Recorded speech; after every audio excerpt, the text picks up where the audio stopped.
ఎర్రకోటపై నీలి జెండ పాతేటందుకురా, రాజ్యం తెచ్చేటందుకురా, బ్రతుకులు మార్చేటందుకురా.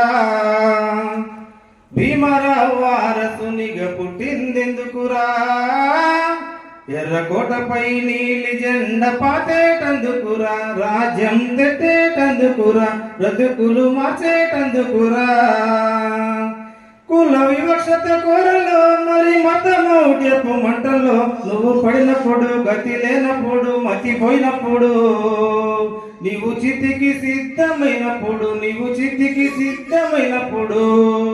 నీకై యుద్ధం చేసిన యుద్ధ వీరుడు ఎవరోయి, నీకు విడుదలనిచ్చిన విజ్ఞాన యోధుడు ఎవరోయి, నీకై యుద్ధం చేసిన యుద్ధ వీరుడు ఎవరోయి, నీకు విడుదలనిచ్చిన విజ్ఞాన యోధుడు ఎవరో.